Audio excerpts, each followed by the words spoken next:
Welcome back.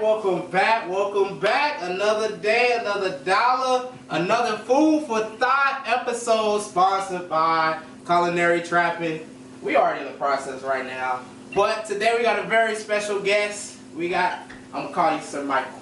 Okay. Sir Michael with Caribreoso. I got it. It took me about 10 times to get it, but Caribreoso. My man does, as you can see, all types of spices, all types of sauces out here locally in Austin, Texas. So what we cooking today is coconut shrimp, tostones, and we got some rice with chia seeds. Yep, chia seeds. Gotta be healthy out here. And we're gonna do a stuffed coconut. Yeah, we fancy out here, fancy boys. But we even gonna have dessert today. Ice cream, sandwiches, baby. Yeah. Vanilla smoked sea salt birthday cake ice cream sandwich. It's some real food. Food Network, if you watching this, we out here. Like I said, we already got the tostones going. Tostones, lo siento. We got the peppers going right now. We got the rice almost finished. We got some asparagus too. It's all gonna come together. When y'all see this, y'all gonna be like, dang, these men, these kings can cook. Shout out to Wakanda. Anywho, so Michael, how did you end up in Texas, man? You say you from Nashville, or aka Cashville, Tennessee, baby? Exactly. So I'm born and raised in Nashville, Tennessee. When I graduated from high school, went to Florida A&M University. Yo! FAMU. Yo! 95 South down to South Florida. Spent some time in Boca Raton, Pompano Beach, Fort Lauderdale area. Was there for a few years. Bounced all the way out west to Seattle, Washington. Lived in Seattle, Washington for 9 years. And after 9 years, when the wife and I started having kids, it was time to move out, come back south. So we headed south. It's a funny story because we were actually headed to my parents' house and we literally had no clue what we were going to do. No jobs, trading in the cars, wife's pregnant. It's like, what's about to go down? What's going on? We a day before we got to Nashville, she got the phone call from a job, from a company she interviewed with in Dallas. And when she got a call for a job she didn't even interview for, so we headed to Dallas. We were there for a few years, and then she got a job opportunity down here in Austin that we couldn't refuse. So here we are. Austin, Texas, baby. Keeping it weird. Shout out to Pflugerville. If y'all know where that is. So I got some peppers in here sauteing. I seasoned these peppers with the Caribbean seasoning. And I hit them with a little bit of the citrus sizzle, which is like a lemon pepper seasoning. So that just brings out the natural flavor in those peppers. This one? Yeah. So I hit it with the Caribbean and the citrus sizzle. So we're gonna saute these up. These are about to come out, and then we're gonna work on getting our shrimp pool together. Solid. We really out here cooking. How did you learn to cook like this, man? Like when was the first time you got in the kitchen and started cooking? I can honestly say cooking is in my DNA. So my grandmother on my father's side, she worked in a factory, but I had no clue that she actually worked in a factory because all I ever saw her do was cook. Dang. She cooked for us before she went to work. She would leave the breakfast in the oven. She would get my uncle who lived next door to load up her car with all her pots and pans and stuff. She would get to work early, make breakfast for the people that worked at the factory. Whip it up. She would leave the assembly line early, make lunch, and then on Sundays at the church, she was cooking. And they had a full work area in the basement of the kitchen, of the church, and she would throw down. Yep. Fried chicken, collard greens. Ooh! I can smell it right now. Oh man. That's what's up though, man. But I see you got one of your seasonings. Jabari vegetable seasoning. Wakanda forever. That's what it says.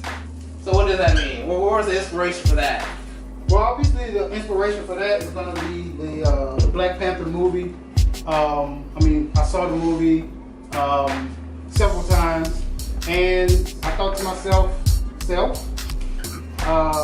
why not incorporate that into what I'm doing from a business standpoint? I mean, I see the t-shirts and all of the, African themed attire. So what I did was I went to the lab, did some research, said geographically, if Wakanda was a real country, where in Africa would it exist? Thank you, Marvel, for the graphic that showed us where it exists in the country of Africa. So I researched the countries around Wakanda, which are real countries. Right. What are the flavors, how they eat, what they eat, how they season their food, and then I developed 2 spices. So one is the panther powder. It's not out there on the table. Yeah. One is the panther powder. It's my version of an Ethiopian burger spice. And then the other one is the Jabari vegetable seasoning. To show people that I actually watched the movie and I know, what I'm talking about. The Jabari people were vegetarians, so I came up with a Jabari vegetable seasoning. It's got a little kick to it, but it's an all-purpose vegetable seasoning that'll do justice to any type of vegetable you put it on. Yo, that's a lot of thought you put into that, man. I like that. Thank you. I really like that. But we're gonna be right back. Remember, Wakanda forever. We are back, my friends, with Food for the Thought, sponsored by Culinary Trapping, with your host, the Culinary Trapper, and Caribreoso. Got it? Yes. Yeah, baby, we in here. Anywho, so we got the tostones. That's finished. That's ready. We got the sauteed peppers, fire. The blanched asparagus. Yes. We about to hop on these shrimps real quick, but as we prepare those, well, first, what kind of seasoning you put on the shrimp? So on the shrimp, I use the vanilla smoked sea salt seasoning. So it's real vanilla bean powder that's been dried, ground into a powder. And then it's got some pink Himalayan salt. It's got fennel, tarragon in it, which bring out the natural sweetness in seafood. It's a very versatile spice. Not spicy, but very flavorful. I put the vanilla smoked sea salt on the shrimp. Oh man, I haven't even tasted the shrimp yet, and I already know it's about to be fire! Yeah, we're gonna do some interesting things with the vanilla smoked sea salt today. Oh yes, sir, yes, sir, yes, sir. But speaking of the spices, so what made you want to take this up, man? Making these wonderful smoked sea salt, vanilla sea salt, citrus sizzling smoked sea salt, Creole seasoning. I mean, this seasoning, wazoo. What made you want to do this, man? Change the world through your seasoning. Special, handcrafted, organic seasoning and sauce. Yes. So what made you want to do this? So, for me, it all started when in 2010 I cooked professionally. I owned a food truck. I owned a catering company in Seattle, Washington, specializing in Caribbean, Creole, and Southern cuisine. My food truck was exclusively Caribbean food. Right. So I used off-the-shelf seasonings when I first started, as I was kind of testing out recipes. But when I would put the seasoning in and taste it, I wanted to kick the flavor up. So I put more seasoning in, and it was too salty. Yeah. So that left me in a situation where it's like I can't use these off-the-shelf items because they have so much salt in them. Too much salt. So at that point is when I developed some of the first blends that I have. So they were sodium-free blends. Caribbean seasoning, a blackening spice, and a Creole seasoning. So they were sodium-free blends that I could use and put as much as I wanted in my food. And then once I got to the flavor that I liked, I would add salt according to who I was cooking for. Right. Okay, so then the next one that I developed after that was the smoked sea salt seasoning, because I said, hey, seasoning salt is really good, but what if I took it up another level and I smoked it? Ooh. So at that point, I developed a seasoning salt, and then I smoked the whole product, not just the salt. And so what that allows you to do is when the whole product is smoked, you can actually use it in all 3 phases of cooking. So you can use it to season or marinate meat products prior to cooking. You can use it to season vegetables and starches like while they're cooking. But you can also use it as a finishing salt. So if you make some fries, or you fry some chicken, or you fry some fish or whatever, you don't have to put salt in it while you cook it. You can wait for it to come out the oil, to come out the oven or whatever, and then use the smoked sea salt seasoning as a finishing salt. So that pretty much was the first of my smoked salts. And so from there, I created a spicy version of it, which is the sizzling smoked sea salt. Then I created the vanilla smoked sea salt. And then I created the citrus sizzle, and all of those are smoked products that can be used in all three phases of cooking. Man, the world needs these seasonings, man. I just wish y'all could smell this right now. This whole kitchen smells fantastic, bruh. Fantastic, no lie. But speaking of food culture, you stay in Austin, probably one of the best cities for food culture. So what's your take on the food culture of Austin? So I'm relatively new to Austin. I've only been there like a year and a half. Lived in Dallas for a few years before Austin, but definitely what I'm doing in terms of kind of a local, small artisan company, Austin is the perfect environment for that. So Austin's big thing is keep Austin weird, but kind of that's code for Austin supports local business. Yeah, they do. So big facts. If I knew when I moved here, if this business was going to take off, like I was in the perfect place for it to take off. Yeah. With the flea market scene, the farmers market scene, just the way they always solicit and bring vendors into any type of event to showcase your wares and showcase your artistry, Austin's the perfect place for it. And just from a food standpoint, purely food, like the food in Austin is really good. Fire. I mean, yeah, I eat around at a lot of different places. I went to Austin has a Nashville style hot chicken food truck and restaurant, and yeah, so fire. Yeah, it's legit. Ooh. So Austin's food is really good. If you have never been to Austin and just toured around, ate at different places, definitely come down and when you do, try to book some type of food tour.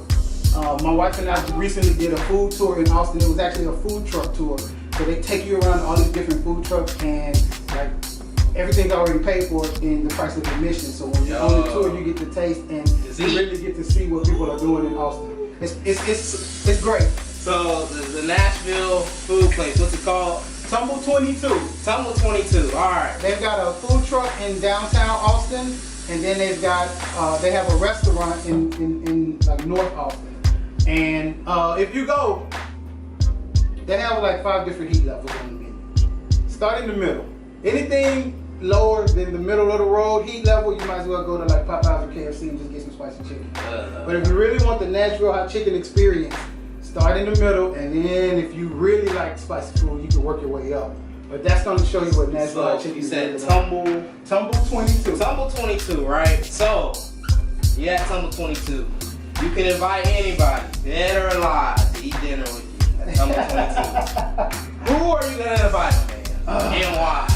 That's a difficult question for me because all my life I don't really look up to people, right? Because we're flawed. I mean, we're humans, so I look up to characteristics in people. So it's difficult for me to say a person that I want to sit down and eat with. But I would say, I guess, based on kind of where I am in my journey for my company and in life, I think I would probably want to sit down with someone like Mark Cuban. Like I kind of like some of the stuff he says. I really like the stuff he says from a business standpoint. Yeah. I really enjoy his personality on Shark Tank towards the people in the tank. Like, yeah, if you really watch it, like he throws them hints and keys and tries to help them make best decisions, even when he's not interested in investing in their product. Yeah. And then I like some of the things, a lot of the things that I've read that he says just from a political and social standpoint. Yeah, I like Mark. He would be an interesting person to sit down with, and just kind of talk about his journey and just extract as much from that as I can. That's a big fact. Mark Cuban, he's a good man, politically, business-wise, real business savvy. That's one thing. If you want to get far in life, like you say, find somebody with the characteristics you want. Yeah. Sit down and talk to them, have dinner with them. Yeah. Maybe not Tumble 22. Yeah, right. Anywhere. And I mean, dead, a person who's deceased, It would probably be my grandmother on my father's side because I would want to learn more about like her as a person, right? Like why did she start cooking? Kind of, what was her favorite things to cook? Where she was from? Know more about my ancestors. So those would probably be two people. Mark Cuban is a person alive that I just want to talk to from a business professional standpoint, and then from a personal standpoint, my grandmother on my father's side, just to know her better and to know, her journey, and maybe get some recipes from her. Instead of going to a restaurant, we'll go to my kitchen and she'll cook, and I can write the recipes down and we can get that cookbook out. All right, solid. So remember, y'all, call your loved ones while they're still here. Matter of fact, I'm gonna call my mom right now. We'll be right back.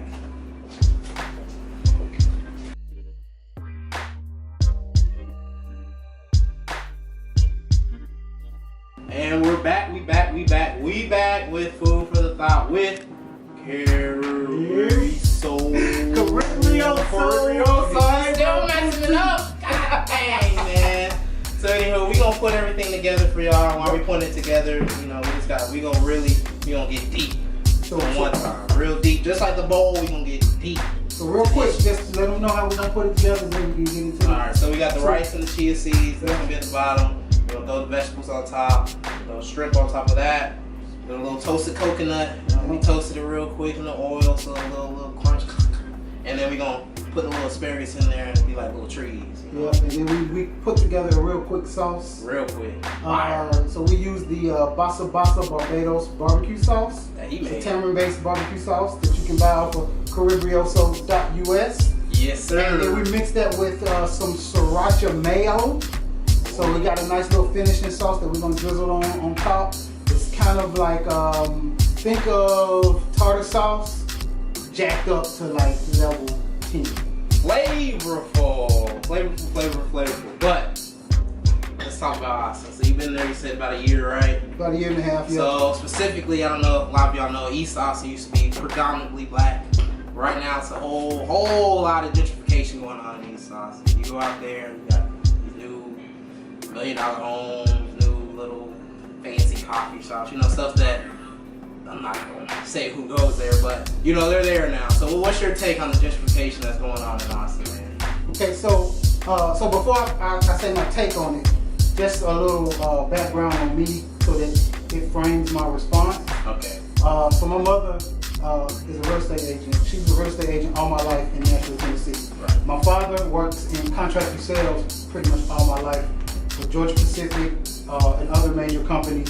Basically, contractor sales, that's where all the builders, residential and commercial, that's where they go and buy their building products to build houses and commercial buildings. Okay, so my mother and father together, partnering with one of their friends, build houses, custom homes in Nashville, and they've been doing that since before the housing bubble burst. Right. Okay, and my wife and I are real estate investors. So my perspective on gentrification is probably going to be somewhat divergent from the traditional view of an African American my age, my demographic. I'm not from Austin, so I don't have any, ties to the what East Austin was or what it used to be. Gentrification is happening everywhere, even in my hometown of Nashville. Right. I look at it like this.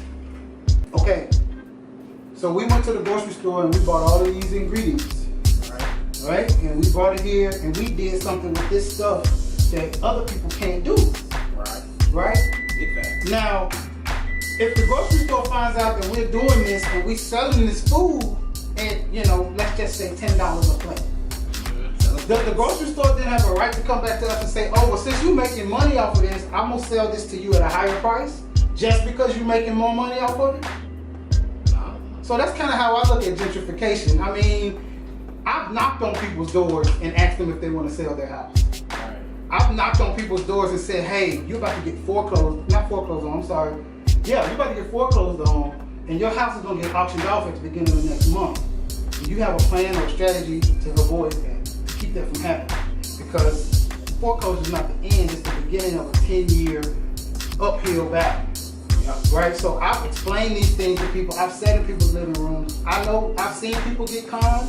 I've seen people get helped out of a situation. When you sign a 30-year lease, you expect you're gonna have that income for 30 years, but then life happens. Yeah. Right? I've short sold my own personal homes. Yeah. Because life happened. Sure You know, does. I bought houses on short sale because life happened. So for me, gentrification, I don't get caught up in the buzzword. I don't get caught up in the sentiments of it, because there's one thing as the world evolves, there's one thing that they're not making anymore of, and that's land.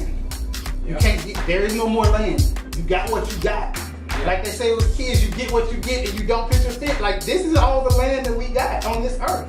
So when I go into neighborhoods and I see, like in East Austin, I live in Northeast Austin, you know, so when I look in neighborhoods and I see, you know, $1 million home next to an old house that hasn't been kept up very well, or somebody's occupying it, next to another $1 million modern home that looks completely different from the other two, that's attractive to me. I like the diversity in that neighborhood, you know, and if you bought your house 30 years ago and you paid, hypothetically speaking, $100,000 for it, and then a real estate investor comes in and offers you, you know, $120,000, yeah, I'm gonna tear your house down and build 2 houses on your lot, and I'm gonna sell each one of those houses for $250 plus. But you can't do that. Like, you don't have the knowledge, you don't have the expertise, you don't have the resources, you don't have the know-how, you don't have the manpower. I mean, I can go down the list. So you can't transform your house to create that extra value. So why would you be entitled to it? So, I mean, that's how I look at gentrification. It have people been hurt? Yes, but I mean, people get hurt. That's part of life, and my heart goes out to those people. Have people benefited from it? Yes. And have some of those same people that benefited from it turn around because now they realize what I'm about to do with it? Now they want more money, and so now they have buyer's remorse? Absolutely. And that's where a lot of the rhetoric comes from, is people sell their house and get out of a situation, and then they come back to the neighborhood, or somebody says, hey man, they tore your house down, they built 2 houses, and they selling each one of them for 3 times what your one house was worth. Now you want to call me and say, hey man, I'm gonna need some more. No, you didn't buy the insurance, you didn't go down to the city and get the permits. Like, so you're not entitled to that additional funds that was created from your previous property because you didn't have the knowledge and expertise or ability and patience to extract more value from it. Same with these ingredients. We made some stuff that other people can't make. The store don't have a right to charge us more for the ingredients because they know what we're doing with it. Yeah. So that's gentrification in a what? 3-minute nutshell? Yeah. Definitely different perspective. Definitely different perspective. But next question, what's your definition of success, man, for you personally? I think it was said best in the Black Panther movie. My favorite part of the whole movie, when he talked to his dad after he fought M'Baku, and then they buried him. And so when he saw his dad, and he was saying how he wasn't ready to be king, and his father was like, any man that doesn't prepare their children for their death has failed as a father. So that, to me, that's success, is preparing my kids for ultimately what's going to happen to me. Right? Preparing my kids so that when that does happen, like, they know how to create, they know how to learn, they know how to collaborate and grow and be successful in life as a result of the things that they saw my wife and I do, and the things that, you know, we taught them. So that's success to me. That's dope, man. That's real dope. Well, we're going to take a break. We're going to finish wrapping this up. Putting this lovely bowl together. We'll be right back with food for the thought. Kind of forever.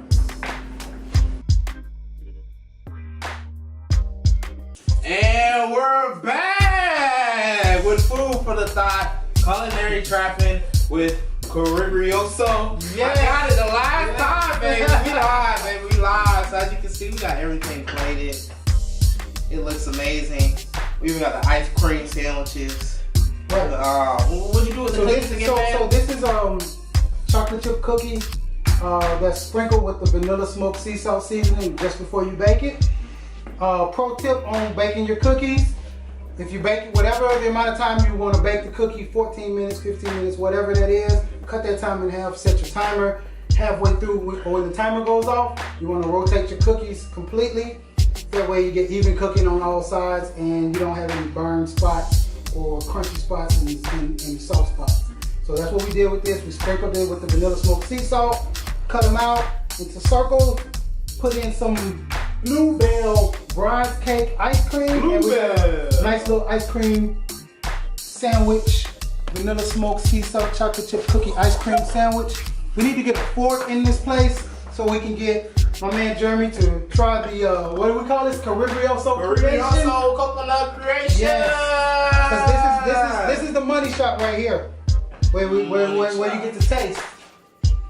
So what am I eating? I got so yeah. You obviously this is gonna be fire, but I'm sure you've been in the kitchen once. You messed up. Y'all did it before. What was your most embarrassing moment in the kitchen? My most embarrassing moments are not moments where I mess up the food or the recipe or the preparation. My most embarrassing moments is when I make good food and I'm carrying it out to the warmer or carrying it out to the food truck or carrying it out. Don't say it. And then I drop it. Oh! Those are those moments where I have to go in and walk in and have a cool down moment. So since I'm not cooking in the kitchen professionally anymore, I don't do that at home.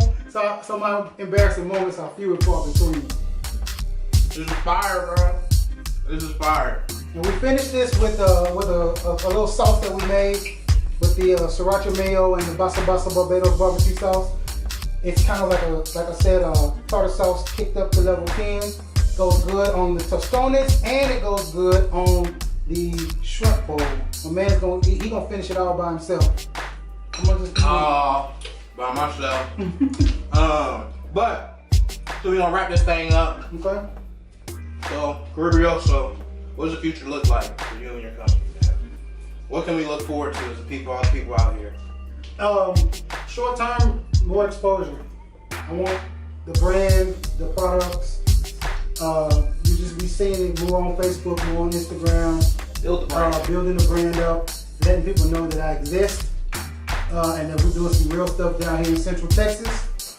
And then once I get that, then you're probably gonna start seeing me in some of the local grocery stores in Austin, which is another reason why I really like the city of Austin, because there are like 5 or 6 grocery stores that are exclusively based out of Austin. Solid. So that gives me 5 or 6 grocery stores where I can get my products in, control the supply chain to make sure that I'm always giving people the freshest organic seasonings that they can get. Solid. So, man, what's your IG, your Twitter, website? We need information. Yep. So you can always go on my website, caribreoso.us, purchase any products that I produce. You can check me out on Facebook at Caribreoso Flavor Boutique. Flavor is spelled FLAVOUR. You can also check me out on Instagram and Twitter at Caribreoso. I keep my pages live. I'm always putting out fresh content. We're working on putting out some recipes and more tutorial type of content. It's kind of difficult because I'm a method cooker. I just kind of go for it. Me too. But we're working on that. We're freshening up our images and we are really pumping out our products. So I definitely would say get that vanilla smoked sea salt in your hand. Yes. Get that sizzling smoked sea salt in your hand. Get that Texas cowboy dust in your hand. Ooh. And if you are on a sodium-free or controlled sodium diet, get that Creole seasoning in your hand. Oh, Creole seasoning, sodium-free. Sodium-free, sugar-free. The people need it. The people need it. So we appreciate you here at Culinary Trapping. We about to get into this food. I'm about to dig in, boy. So until next time, Caribreoso forever. Ready? Caribreoso forever!